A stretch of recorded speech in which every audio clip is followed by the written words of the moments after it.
are the students who are investing capital in startups. They're doing this amazing program called the Meta program. Interesting time to be a student, right? Because everyone has AI, which means everyone has infinite knowledge. Look, AI can give you a set amount of information, right? But a big part of the Meta Scholar program was like talking to people, like Tiana said. You guys are literally like 16 years old, writing $25,000 checks. When we make these investments, we're doing just so much due diligence just to make sure that we're actually like doing the proper process. It's not like we sit down after one call with the founder and yeah, I'm gonna make an investment or I'm gonna reject you. How do you use AI at school? Do you even read textbooks anymore? Do you just like screenshot everything and like feed it to ChatGPT? Especially, I feel like it's so easy for people to use AI when they're just like overwhelmed. A lot of you wanted to learn more about the program here at Harker High School. It's the Venture Investment Initiative. I think this program is a model. It's a foundational program for what education will look like in the future, and particularly in an AI world.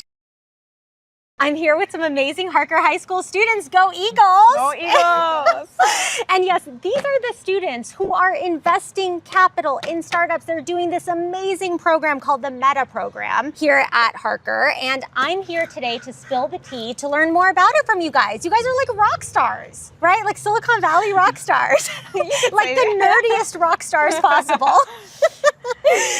Yeah, so, okay, listen, the internet was obsessed with everything that you're doing, and like on a more serious note, right, as an alumni, I think it's such a powerful thing, such a powerful program, and I really believe it's the future of education in an AI world, right? Like, how do we disintermediate ourselves? How do we think about future-proofing our careers? I think it's actually hands-on programs like the Meta program. So I'm so excited to dig in. A lot of you wanted to learn more about the program here at Harker High School. It's the Venture Investment Initiative. And who we have here with us are the Meta Scholars, part of the Meta Scholars program, and they actually deploy capital and choose companies to invest in. This is about as peak Silicon Valley as it gets. But look, on a more serious note, I think this program is a model. It's a foundational program for what education will look like in the future, and particularly in an AI world. So we're here to dig in with these rock stars. I called them earlier the nerdiest rock stars ever, but you're still rock stars. And I think what we want to learn, what the audience wants to learn, is what you learned from the program, what you did, and why you think this stuff is important. I think it's really important. So let's kick off by hearing about who you are. Tell us a little about what you do. We have some alumni, some students, and maybe something, the coolest thing you learned from the program. Yeah, so my name is Tiana. I'm a Harker alum and I'm currently at NYU Stern. And the coolest thing I learned from the program, I know it sounds kind of weird, but it was how to talk to people. I like that one. It's a very valuable skill that I don't think I would have developed as well without the program. Because you were talking to founders? Yes, exactly. So I'm Bazig and I'm currently a senior right here at Harker. And I'd say the favorite thing that I learned through this program is what are the specific things to look at when you're analyzing companies, just beyond what people would normally think, some of the nuances when you're doing that research. And I'm Sahira. I'm also Harker alum. I'm currently at UPenn Wharton. And I'd say my favorite part was really seeing the diverse types of companies that come out of Harker. Like, majority of them are in tech, yes, and a lot of them are AI applications, but seeing where Harker alumni are landing and what they're doing was really inspiring. Yeah, I mean, we're in the heart of the Silicon Valley, so it's so cool that you have this I was gonna say bird's eye, but eagle's eye view into, everything that's happening in the valley. It's so cool. It's really cool. Yeah. You both went away for school, so how does it feel like you're bringing this perspective into your college? Like, you probably have more work experience than anyone in your schools already. Speaking for me, because I'm in a business school, I feel like everyone kind of has work experience, though, we're in business school, so you kind of got to fake it till you make it. Obviously, some people will talk it up more than others, but I think it was definitely very important for me in terms of critical thinking. I feel like so much of this space is about this really cool person said this thing, let's all jump on that train. So for me, not just in terms of DCs that pop up, but also just in terms of culture in general, at school, being on the East Coast, it was a very good way for me to differentiate what I think from other people and not just jump on oh, this is what everyone is saying, let me just go with that. Well, this must be really interesting, an interesting time to be a student, right? Because everyone has AI, which means everyone has infinite knowledge, which means what you're talking about becomes more important. How do you guys react to that? In a world of AI, do you think that this experience helps set you apart? I definitely think it does, because look, AI can give you a set amount of information, right? But a big part of the Meta Scholar program was like talking to people, like Tiana said. So we have like this entire ecosystem of advisory members. So whether they're actual venture capitalists or they're experts in the certain field. So like, yes, you can ask AI as much as you want. And yes, it'll give you a good amount of information. But I think one of the biggest skills I learned, even taking it to school, was like, no matter like how much AI can give you, like proper diligence is talking to people, talking to startup founders, talking to like experts in the field, talking to VCs, and then that gives you like different perspectives from what AI will just give you. Totally. I feel like AI commoditizes information and knowledge.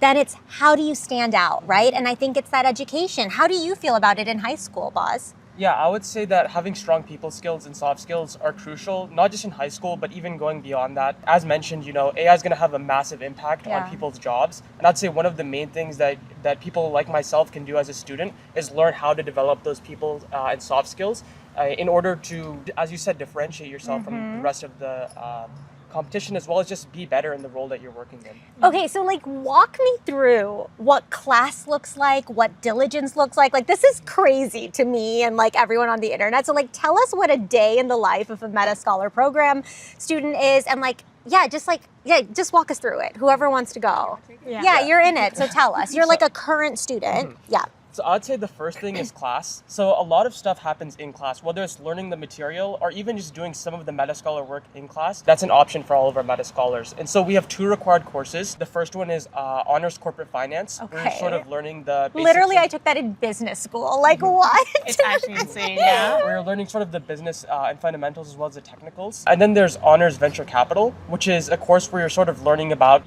how venture capital works, the different components of it.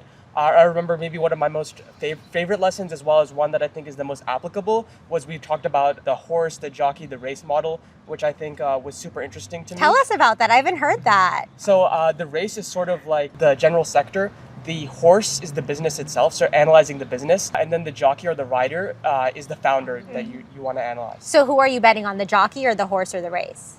I would say that the jockey is, for me personally, just one of the most important things. If you can find a founder who's really passionate about what they're doing and they have the knowledge and they seem really, really like they want their business to succeed, that's a business that, I'm leaning into. That's what a lot of like the most experienced VCs I know say too, right? It's like, we're going to bet on this founder because even if he or she doesn't get this startup right, they're going to get the next one right. So like, it's really about that grit and that perseverance, right? I think that's just something about our program in general that's different than, these traditional VCs. Is the Venture Investment Initiative is there to sort of build a community of founders. So whether or not we decide if we want to give an investment into an alumni founded company, we still give them access to the Entrepreneurship Advisory Committee for them to learn and grow their company to a point where we feel comfortable, as well as just get that networking experience. And so the Meta Scholars, we host several events throughout the years. We attend several events to do that very thing, right? To build up that community. Okay, so let's just like back up for a second. You guys are literally like 16 years old, writing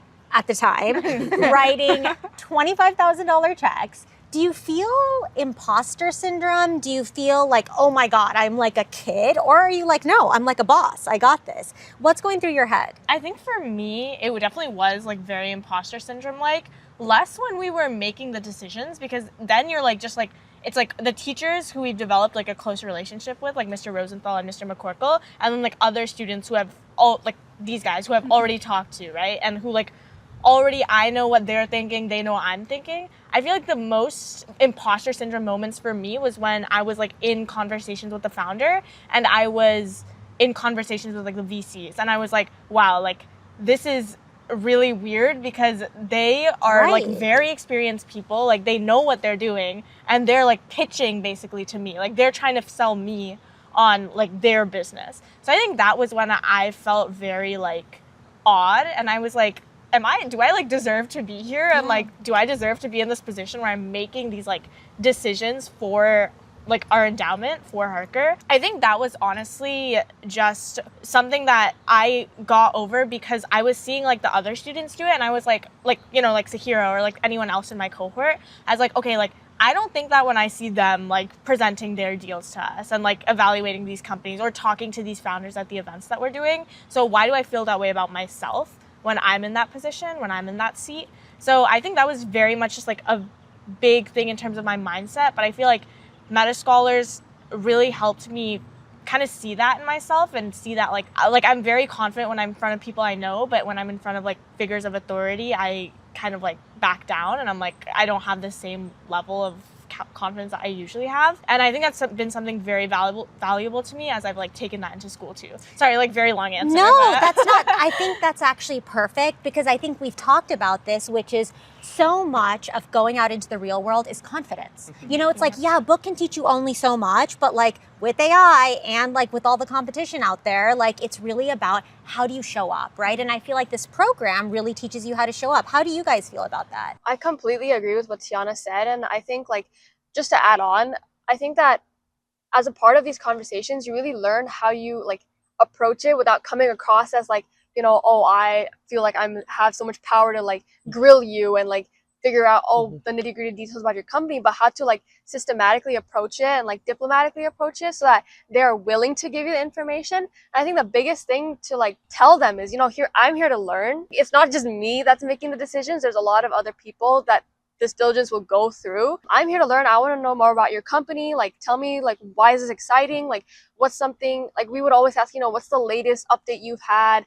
And the company I was looking at, Diffuse Bio, had just put out, like, a report of their, like, latest technology and, you know, like, what they were doing with it. So, like, you also get to learn so much about, like, the different tech, why these founders are excited about it, who's looking at it. So I think it's really about how you put yourself across and the way you, like, position yourself that you can get the information out and the founder is, like, excited to talk to you as well. How about you, Buzz? Like, does this kind of shape what you want to do in college and what you want to do afterwards? Like, have you thought about that or that's, like, too far away? You're a rising senior, right? Yeah. So I think that's still a little bit far away, but it definitely has sparked my interest in finance more than it already was before. Before going into the Meta Scholar program, I was already deeply interested in finance, you know, doing finance events in DECA and doing other B&E related stuff on campus. But I think what the Meta Scholar program does that I think is different, especially when you're talking about imposter syndrome, is it develops your confidence because this is a learning environment. Yeah. So that when you go into college and then eventually into a real job, you already have developed that sort of confidence.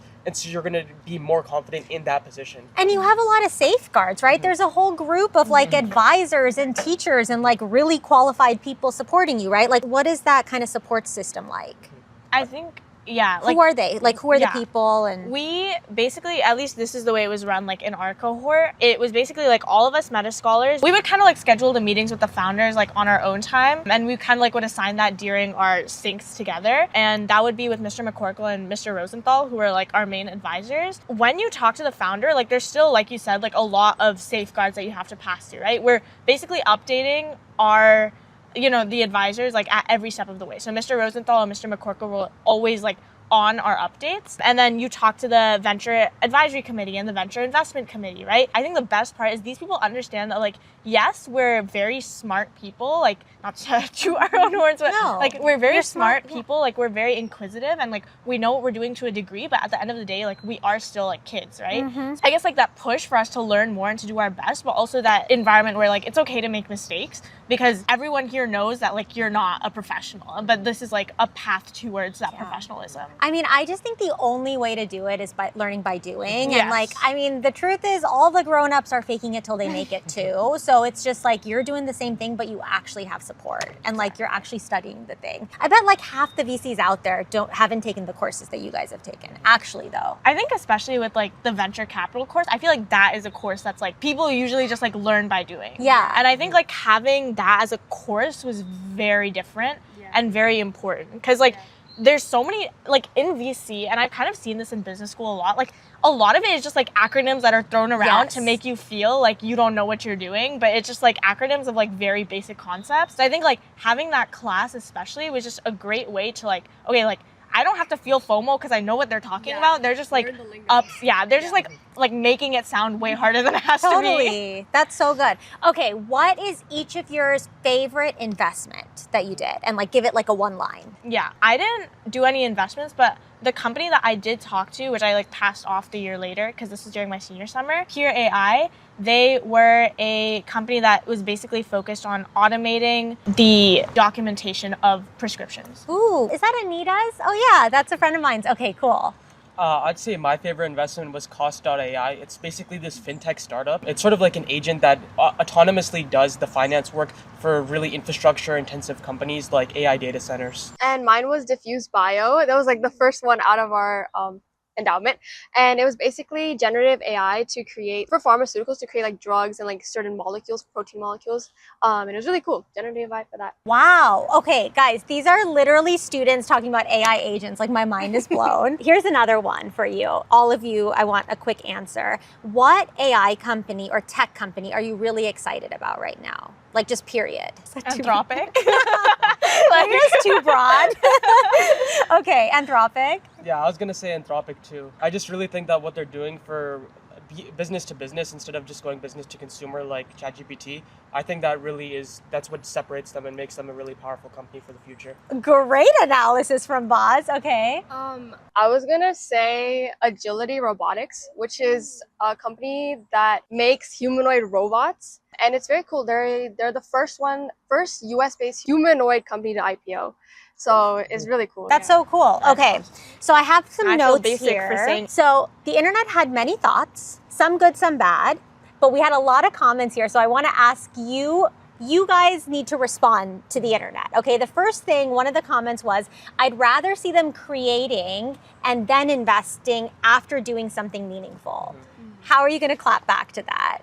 I guess just looking at the different programs that Harker offers, we do have an incubator program, very robust incubator program that is producing these companies. And exactly what they said, where students are the ones who are building these companies. And in fact, there are meta scholars who have been incubator students. I'm doing incubator 2 next year with my incubator company. So that's just an example of how the business and entrepreneurship program here at Harker, it focuses on these various different things, and you can try each of these different things or do multiple at the same time. There really is no limits. Just to add, so before Meta Scholars, I was I was going to do bioengineering, and Harker's STEM program is very, very strong. That's the reason I joined this school. We have a lot of research, we have a lot of materials and resources to do research. So I would say I think all of us have integrated ourselves in the creating aspects, whether it's to incubator, whether I did research projects, science fairs, competitions. We all have exposure to that side, and we all have that curiosity to learn about the tech. So yes, we're investing in it, but we learn about the product first and the company first before making decisions. Tiana? They low-key covered all the bases. I feel not every VC ever who's had a successful investment has been a founder. It's been a founder, or even if they've been an operator, it's not like they've been in the space of every single company that they invest into. I mean, why aren't they saying that to the college dropouts who found the next big company? Exactly. Many VCs start right out of college with less experience than you, and you guys are actually studying it with a support system. It's kind of crazy. I think, you don't have to have experience in everything in order to understand something on a pretty basic level. You're literally learning. That's the whole point. Yeah. Okay, next thing from the internet. Let these kids touch grass, learn how to pitch a tent, and change a tire. What do you have to say to that? I have a funny story to this. I worked at AutoZone, and I can actually change a tire. Oh! And I have not actually done it. I know the process of doing it. But recently, funny story, my car battery stopped working, and because I worked at AutoZone, I jumped it, and my manager was able to help me replace my battery for a discount because I was working there. Okay, well, Boz, can you pitch a tent? Yeah, I mean, I was just in Lake Charles actually this last week.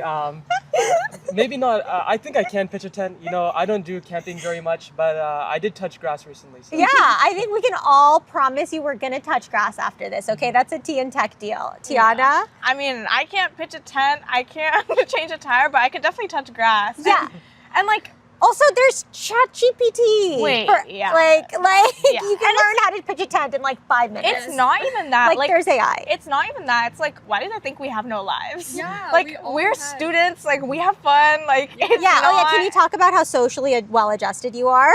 Yeah, like exactly. Like I feel like she's one of my really good friends. Like, oh, actually, that's not a good example. No, you're just but like It's a we class. met before the program. yeah, that's true too. Like we were good friends before the program. Like we have things outside of this. This does not consume our life. And I think Yeah. in college especially, like, okay, yeah, there's like a spectrum of people. There's people who are always in their rooms. There's people who are like always out and about. I feel like I have a perfect balance where I'm able to like maintain all of my like academics at like a good level, and I'm going like having fun with my friends, going out, like exploring the city, all these different things. 100%. Yeah, I mean, if anything, I think this course is more practical than academic, maybe 100%. 50-50, but like the fact that it actually forces you to go out there and talk to people, like you're actually doing the thing. And I feel Like you're touching grass. yeah, and I feel like for me, like this program specifically is like one of those things where like you get what you put in, right? Like Yeah. it's very similar to work in that way for me, where like it's very flexible because like obviously the advisors, the VCs, everything, they know your students, they know that you have classes, you have extracurriculars, you're trying to get into college, that kind of thing.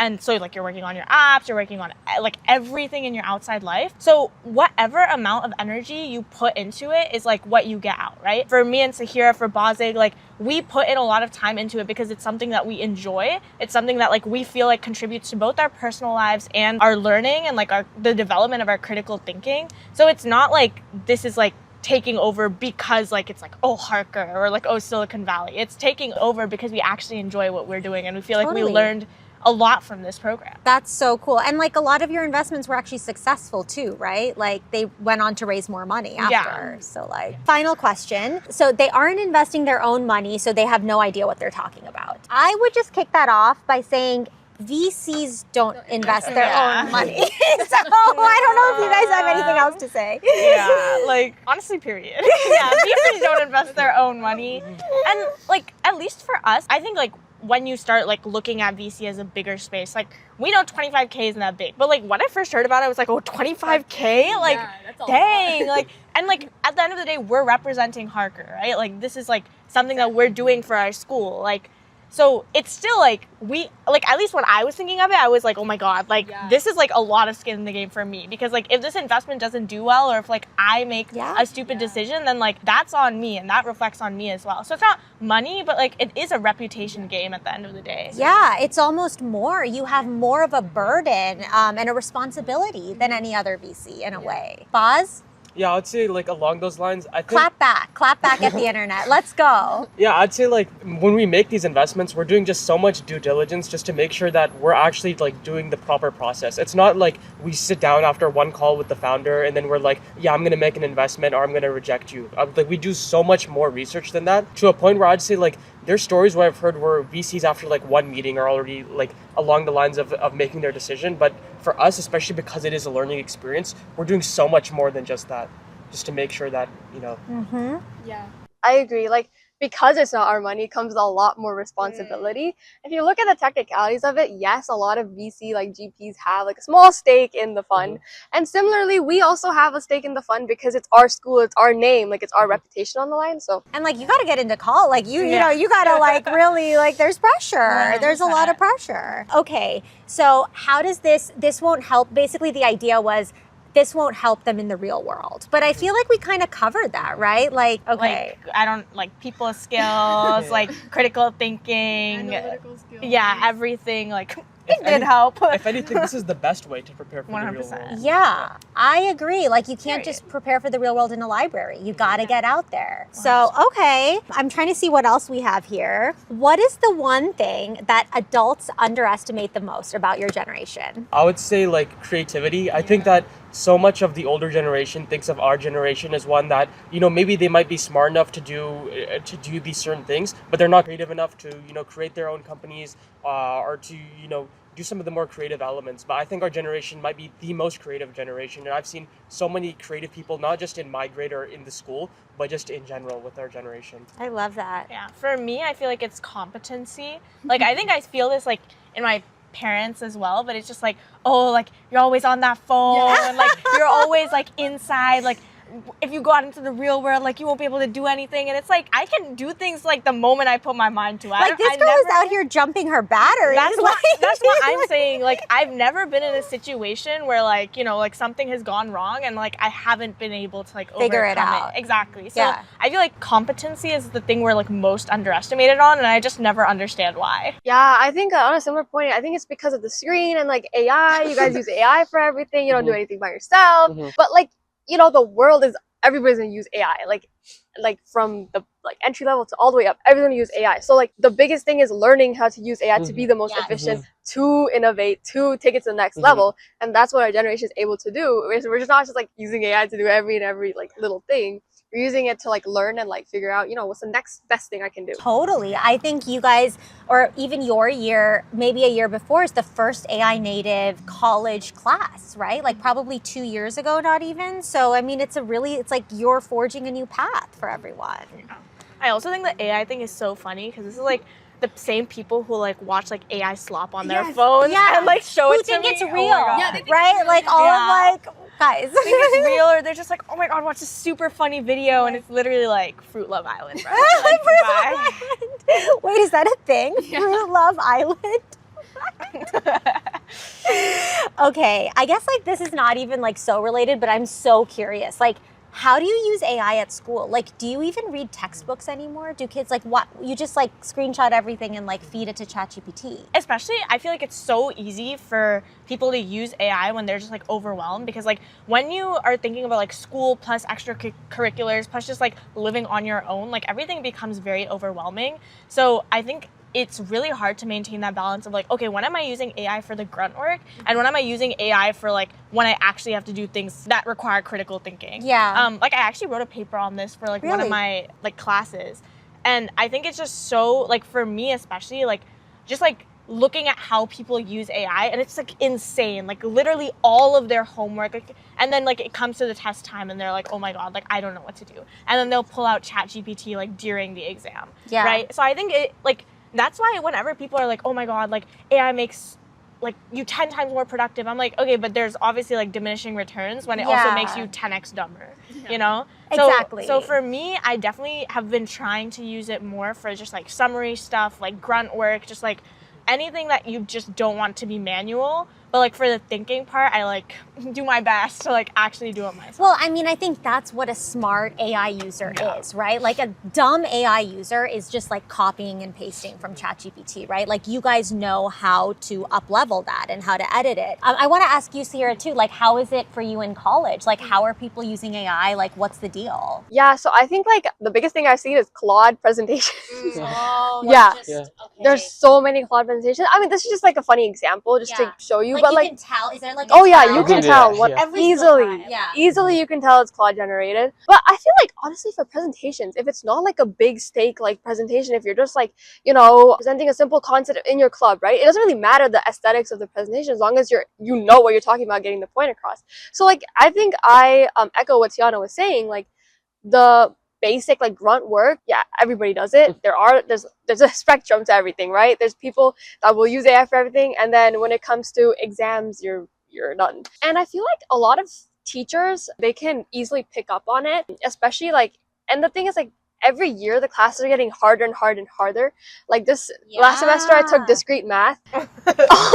As a freshman, which usually like at least from what I remember was like a junior year class. I mean, I think like most like nowadays I think a lot of CS majors take it their freshman year or sophomore year, but basically my point being like they make it hard so you actually have to think. Like that's interesting. AI will get it wrong. Up-leveling your thinking. Like you will put it in chat and it'll get a lot of it right, and then chat and Gemini will give you different answers. So then you have to sit down and think about, you know, what's the right answer. Otherwise you're picking between two. That's actually really interesting that the programming is the curriculum is getting harder.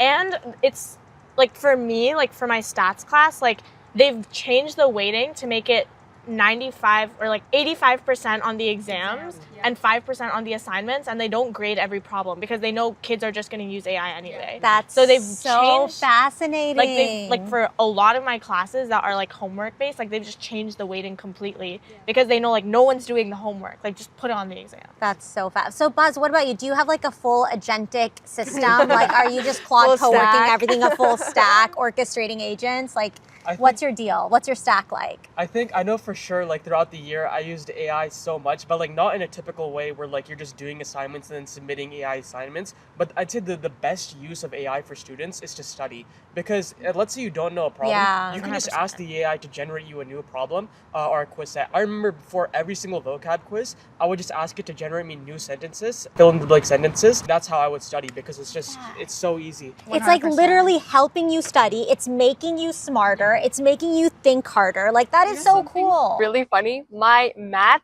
teacher generated the final exam with Claude. Yeah. And he told us, he's like, I'm going to be generating it with Claude.